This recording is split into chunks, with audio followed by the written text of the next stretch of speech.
5 practical tips for stepping into the world of tube paints. Are you assembling your first set of watercolor tube paints? Well, I'm going to share what I would do if I had to start from scratch and why.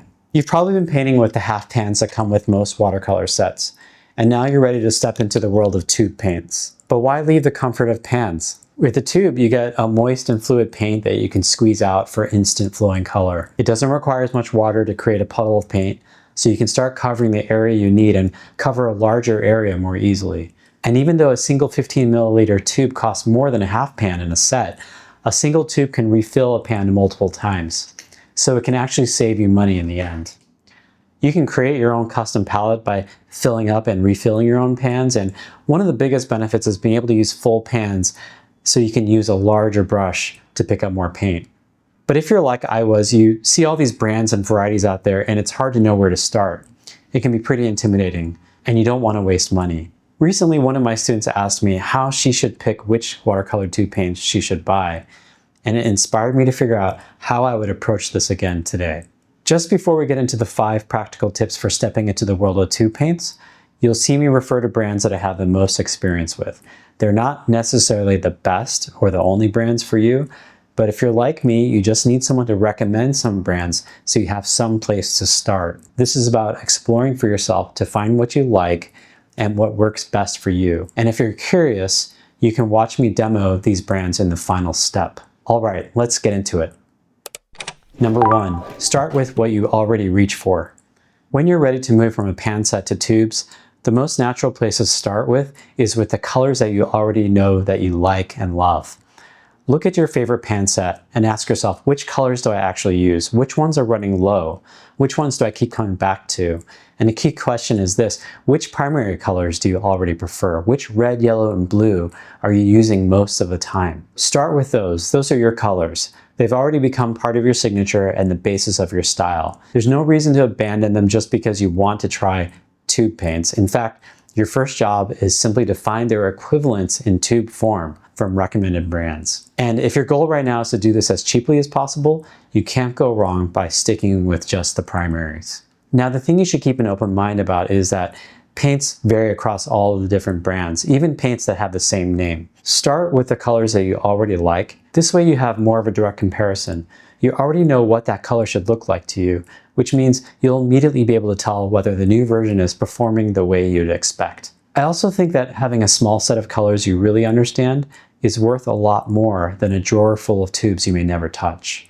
Now, if you don't have any primaries that you really like, then the dot cards in the next tip will be really useful. Okay, let's move on. Number 2, use dot cards to sample before you commit. Now that you know which colors you're looking for, here's the smartest thing you can do before buying any full tubes. Order a dot card. A dot card is a sampler, a sheet of watercolor paper that has dots of a brand's colors. Sometimes these are organized by color temperature, sometimes by a paint series that a brand makes. These are even more useful if you don't have any specific colors in mind. In these dot cards, you wet each one and try it out yourself, which means you're actually seeing the color on real paper, the way it will behave in a painting before you buy. The 3 brands that I have the most experience with, Daniel Smith, Winsor Newton, and Schmincke, all have dot cards available for sale, and I'll link to those in the description. All 3 are professional grade. Testing paints with a dot card can save you from spending money on a full tube on something that doesn't perform the way you expected. Alright, so which brands should you buy? This is where a lot of beginners get stuck, and it can be intimidating. Every brand out there has so many different colors. It's totally up to you if you want to mix and match colors from different brands. I've tended to stick with one brand when selecting my palette. That's probably just my personality. It narrows the choices I have to make, and I get to see how one manufacturer's paints interact with each other instead of multiple brands. So I believe it's an effective way to deal with almost limitless choices, but your mileage may vary. With your color in mind, you can usually find the same named color in other brands, but just be aware that even if it's the same name, it may look different from another brand because maybe using a different pigment or a different combination of pigments. To really find the paint that matches yours, you need to match the pigment number. These are available on the manufacturer's websites or on the actual tubes of paint. And of course, you can also use Google to search for its equivalent in the other brands. If you've learned something new so far, please give this video a thumbs up. And if you learned 2 or more things by the end, would you consider subscribing to show your support? All right. Number 3, for each color, pick a warm version and a cool version, and you will have built yourself a limited palette. While you're working through the color options, here's what to look for. For each color you're considering, try to find both a warm version and a cool version of it.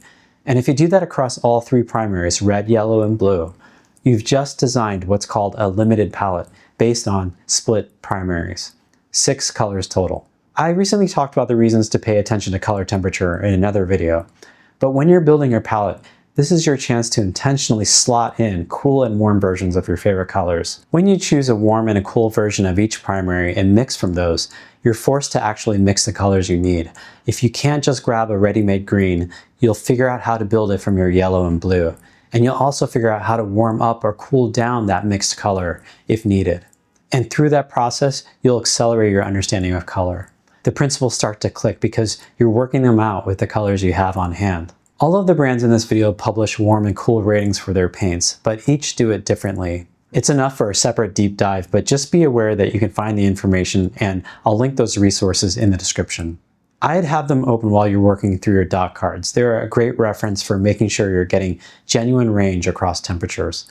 One caveat though is that no matter what, there will always be trial and error, and sometimes you will just have to trust your eyes. Of course, if there's a color that's not a primary that you're always using, you should add that to your wish list. For example, mine would be burnt umber and burnt sienna. Okay, next I'll go into how to actually assemble your set once you've gathered your colors. Number 4, find some empty pans and a container to put all of them in. Once you've chosen your colors, here's the most practical step. Get yourself some empty half pans or full pans and a palette or tin to put them in. I recommend full pans because you can use a larger brush when painting, and for this relatively small bump up in price and size, you'll feel luxurious when you're dipping into it. There are so many options for containers. Metal watercolor tins like this, plastic palettes with wells, even small travel cases. Mine is a basic tin container that I bought on Etsy. And you can find empty full pans from a variety of places. You can collect enough full pans to allow you to expand your palette into the future. I've put a link for this set of pans in the description below. Now, you don't have to create a set of pans for your tube paints at all, but it does make it super convenient and portable. Even if you squeeze out the paint that you need for each painting, you can still re-wet that paint for later use. So I think it helps to just have them in dedicated pans. To stick the pans to your container, you can use little magnets or rubber cement or just tape. But remember, you may want to move them or replace them, so use the method that's most convenient for you. You can either fill up the pans before you stick them in the container or after, but if you do it before, just use some tape to stick the pan to your table to keep it from moving around when you fill it up. To fill the pan, squeeze the paint from the tube and hold the opening close to the bottom and gradually lift up as it fills so you don't get too much excess paint on the threads of the tube.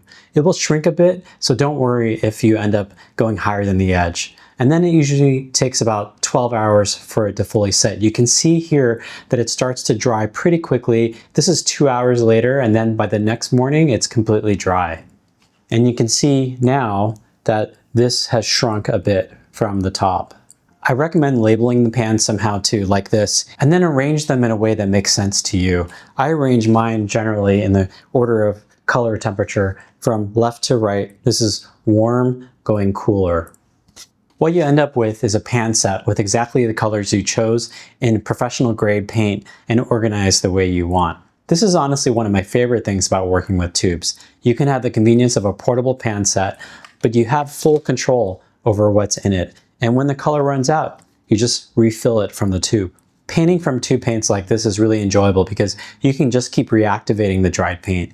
And while it's not the same as straight from the tube, you'll still get a richer paint, easier than from a factory pan that will go on the paper effortlessly. Number 5, create swatches. Before you start painting, it's super helpful to create swatches of the colors so you can have them ready for reference. It can be hard to know what the paint actually looks like without seeing them on paper. I keep a set of swatches in my paint set for this reason. So here I've assembled the 6 colors from all 3 brands mentioned in this video. Just so you can see how these 3 brands compare, I'm going to create a swatch of each tube. I'll follow the layout here to help us see any differences, and hopefully it'll be clear to you how they compare against each other.